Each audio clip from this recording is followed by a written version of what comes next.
বাংলাদেশ তাদের প্রথম away test ম্যাচে অস্ট্রেলিয়াকে হারানোর পরে এবং ভারত তাদের প্রথম অ্যাওয়ে টেস্ট ম্যাচে শ্রীলঙ্কাকে হারানোর পরে এই মুহূর্তে ওয়ার্ল্ড টেস্ট চ্যাম্পিয়নশিপের 25-27 সাইকেল সেটা কিন্তু বেশ জমে উঠেছে। কে যাবে ফাইনালে? আর এই মুহূর্তে পয়েন্ট টেবিলের যে অবস্থা বা যেখানে যে দেশগুলো দাঁড়িয়ে আছে সেটা যদি বিবেচনা করি, তাহলে এই মুহূর্তে এশিয়া থেকে মাত্র দুটো দেশের ফাইনালে ওঠার মতো সম্ভাবনা তৈরি হয়েছে। এক হচ্ছে ভারত, দুই হচ্ছে বাংলাদেশ। তো এর মধ্য থেকে বাংলাদেশ কিছুটা এগিয়ে অবস্থান করছে। তো চলুন আমরা প্রথমে এই পয়েন্ট টেবিলটা একটু দেখে নিই। তো এই মুহূর্তে টপ বা পয়েন্ট টেবিলের টপে আছে অস্ট্রেলিয়া, যারা 9টা ম্যাচ খেলেছে, 9টার মধ্যে 7টা ম্যাচে জয় হয়েছে, দুটো হেরেছে, 84 পয়েন্ট এবং 77% পিসিটি, যেটা বেশির মানে এই ফাইনাল খেলার জন্য গণ্য করা হয় আইসিসি থেকে, 77% আছে। দ্বিতীয়তে আছে দক্ষিণ আফ্রিকা, গতবারের চ্যাম্পিয়ন। তারা এখনও পর্যন্ত 4টে ম্যাচ খেলেছে, যার মধ্যে 3টে জিতেছে, একটা হেরেছে। তাদের পয়েন্ট 36 এবং পার্সেন্টেজ হচ্ছে 75%। 3 নম্বরে আছে নিউজিল্যান্ড, যারা এখনও পর্যন্ত 6টা ম্যাচ খেলেছে, যার মধ্যে 4টে জিতেছে, একটা ড্র, একটা হার। তাদের পয়েন্ট হচ্ছে এই মুহূর্তে 52, পার্সেন্টেজ 72।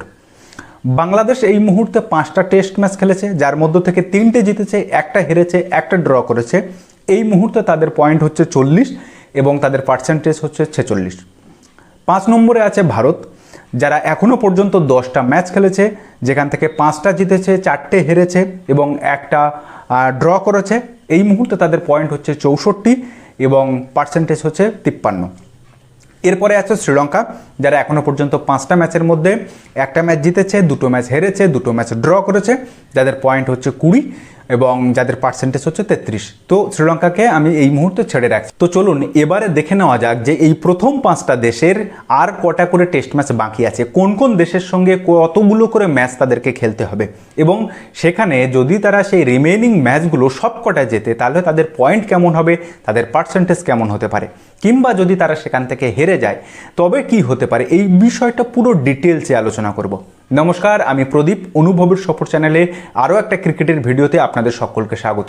আর যারা এখনও আমাদের চ্যানেলে নতুন তারা অবশ্যই চ্যানেলটি সাবস্ক্রাইব করে আমাদের পাশে থাকবেন। তো চলুন দেরি না করে শুরু করা যাক। তো অস্ট্রেলিয়ার এখনও পর্যন্ত মোট 13টি ম্যাচ বাকি আছে, যার মধ্যে দক্ষিণ আফ্রিকার সঙ্গে 3টে, নিউজিল্যান্ডের সঙ্গে 4টে এবং ভারতের সঙ্গে বর্ডার গাভাস্কার ট্রফির 5টি ম্যাচ বাকি আছে, যেটা অস্ট্রেলিয়া ভারতে এসে খেলবে। এবং চলতি সিরিজে বাংলাদেশের সঙ্গে এখনও 1টি ম্যাচ বাকি আছে।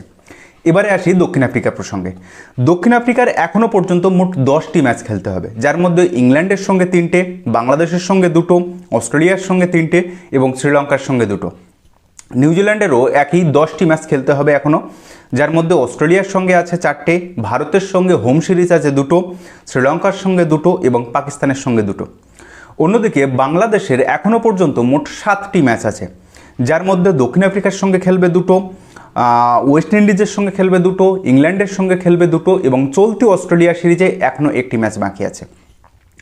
আর অন্যদিকে ভারতের এখনও পর্যন্ত মোট 8টি ম্যাচ বাকি আছে, যার মধ্যে নিউজিল্যান্ডের সঙ্গে অ্যাওয়ে ম্যাচ খেলবে 2টি, অস্ট্রেলিয়ার সঙ্গে হোম সিরিজে বর্ডার গাভাস্কার ট্রফির 5টি ম্যাচ খেলবে এবং চলতি সিরিজে শ্রীলঙ্কার সঙ্গে এখনও 1টি ম্যাচ বাকি আছে। অন্যদিকে শ্রীলঙ্কার 5টা ম্যাচ খেলতে হবে, যার মধ্য থেকে নিউজিল্যান্ডের সঙ্গে খেলতে হবে 2টো, ভারতের সঙ্গে চলতি সিরিজের 1টা এবং দক্ষিণ আফ্রিকার সঙ্গে 2টো।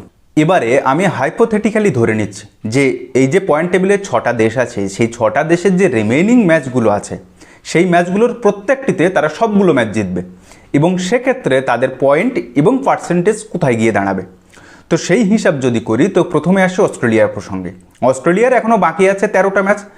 এই মুহূর্তে তাদের পয়েন্ট টেবিলের অবস্থান হচ্ছে 84 পয়েন্ট তারা পেয়ে আছে। তার সঙ্গে যদি 13টা ম্যাচ জেতে তবে তাদের পয়েন্ট যুক্ত হবে 156। এই পয়েন্টটা কিভাবে হচ্ছে না, এই WCTতে যদি কোনো দেশ একটি টেস্ট জেতে তবে তার পয়েন্ট হয় 12, যদি ম্যাচ টাই হয় তাহলে পয়েন্ট হয় 6 এবং যদি ড্র হয় ম্যাচটা তাহলে 4 পয়েন্ট পায়, হারলে কোনো পয়েন্ট নেই।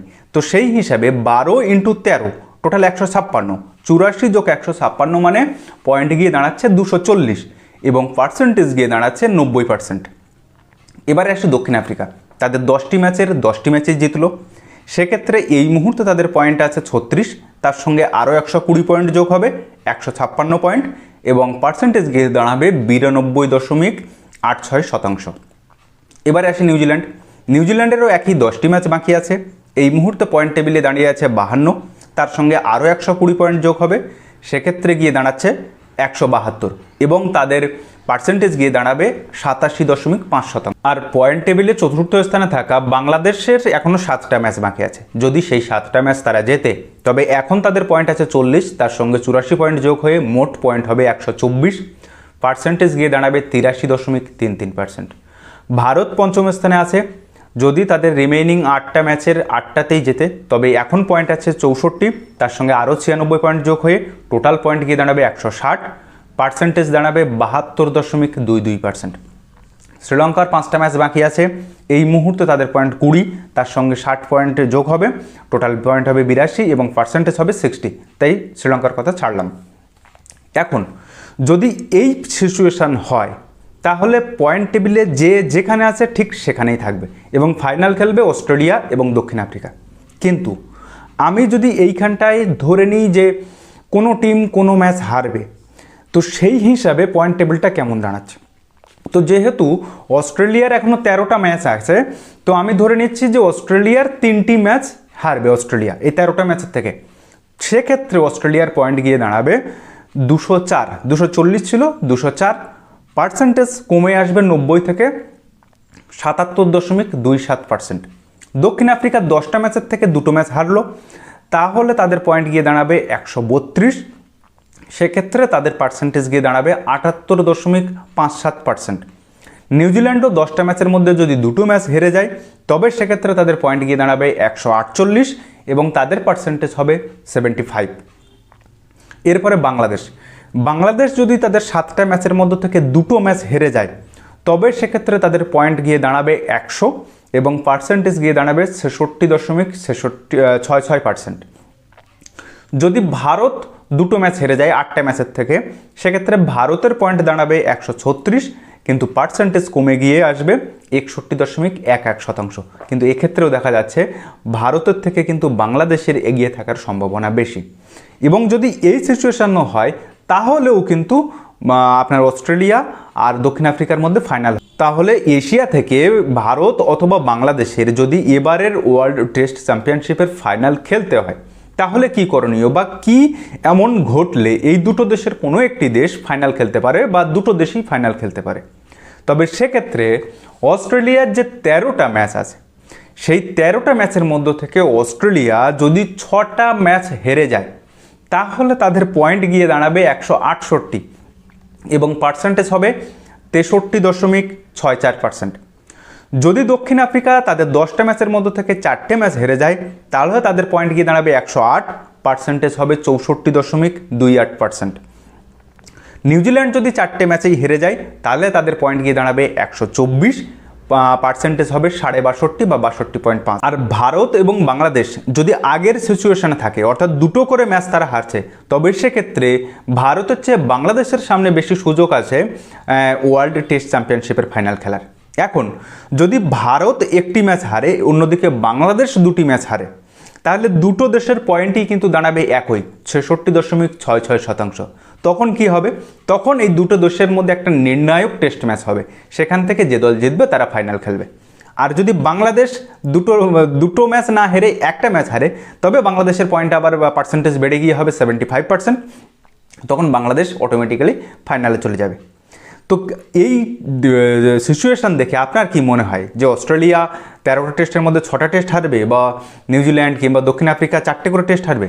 এটা একটা বেশি বাড়াবাড়ি হয়ে যাচ্ছে না? কারণ সত্যি কথা বলতে এই মুহূর্তে গতবারের চ্যাম্পিয়ন দক্ষিণ আফ্রিকা এবং দক্ষিণ আফ্রিকা এই মুহূর্তে এশিয়ান কান্ট্রিগুলোতে এসে দুর্দান্ত পারফরমেন্স তারা দেখিয়ে যাচ্ছে, বিশেষ করে আপনার দক্ষিণ আফ্রিকা এবং নিউজিল্যান্ড। ভারতে এসে তারা কিন্তু ভারতকে পর্যদুস্ত করে গেছে। আর আমরা যেটা দেখি যে এশিয়ান কান্ট্রিগুলো যারা সেনা কান্ট্রিতে খেলতে যায় সেখানে পেস বোলারের দিয়ে তাদেরকে কিন্তু ধ্বংস করার একটা স্ট্র্যাটেজি থাকে। ঠিক একইভাবে ওই সমস্ত সেনা কান্ট্রিগুলো যখন আমাদের এশিয়ান কান্ট্রিতে আসে তখন কিন্তু আমরা স্পিন দিয়ে তাদেরকে জব্দ করার চেষ্টা করি। তো এইখানে দাঁড়িয়ে রিমেইনিং ম্যাচগুলোতে ভারত এবং বাংলাদেশ কতটুকু পারফর্ম করতে পারছে, 7টা ম্যাচের মধ্যে তারা কতটুকু জিততে পারছে বাংলাদেশ, অন্যদিকে ভারত 8টা ম্যাচের মধ্যে কটা ম্যাচ জিততে পারছে, এর উপরে কিন্তু অনেক হিসাব ডিপেন্ড করছে। শুধু এটুকু নয়, অস্ট্রেলিয়া, দক্ষিণ আফ্রিকা এবং নিউজিল্যান্ড এরা কটা করে ম্যাচ হারছে তার উপরেও কিন্তু ব্যাপারটা দাঁড়িয়ে থাকবে। যাই হোক, এতটা আশা কিন্তু আমি অন্তত করছি না। আমাকে এই হিসাবটা করতে গিয়ে শতকরা অঙ্ক আবার পুরানো অঙ্ক একটু ঝালিয়ে নেওয়া হলো। তো যাই হোক, তবুও বলবো যে টেস্ট ক্রিকেটে ভারত এবং বাংলাদেশের এই পারফরমেন্সের কারণে কিন্তু টেস্ট ক্রিকেটটা আবার দেখতে ইচ্ছা করছে। কিন্তু সত্যি কথা বলতে এই টেস্ট ক্রিকেট হলো সেই ক্রিকেট যেখানে তুমি কত বড় ব্যাটার কিংবা কত বড় বোলার তার এলএম পরীক্ষা করা হয়। তোমার গুণমান, একটা প্লেয়ারের গুণমান কতটা, সেটা কিন্তু এই 5 দিনের ক্রিকেটে দেখা হয়। তাই টেস্ট ক্রিকেটটা দেখুন। টেস্ট ক্রিকেটের একটা আলাদা মাধুর্য আছে, যে মাধুর্য আপনি টি-20 ওয়ানডেতে পাবেন না, যেটা শুধুমাত্র এই টেস্ট ক্রিকেটে দেখা যায়। এবং তাই বলবো এই লাল বলের ক্রিকেট অবশ্যই দেখুন। লাল বলের ক্রিকেটকে বাঁচিয়ে রাখতে গেলে, লাল বলের ক্রিকেটের এই মর্যাদাকে অক্ষুণ্ণ রাখতে গেলে, প্লেয়ার কতটা গুণমান সমৃদ্ধ সেটা বুঝতে গেলে এই ক্রিকেটটাকে বাঁচিয়ে রাখা অবশ্যই জরুরি। তো যাই হোক, আজকের এই ভিডিওটা এখানে শেষ করলাম। ভিডিওটা যদি ভালো লাগে তাহলে অবশ্যই আপনার বন্ধুবান্ধব ও চেনা জানা মানুষের মধ্যে শেয়ার করে তাদেরকেও জানার সুযোগ করে দেবেন। তো দেখা হচ্ছে পরের ভিডিওতে। ততদিন ভালো থাকবেন, সুস্থ থাকবেন আর অবশ্যই নিজের খেয়াল রাখবেন। ধন্যবাদ।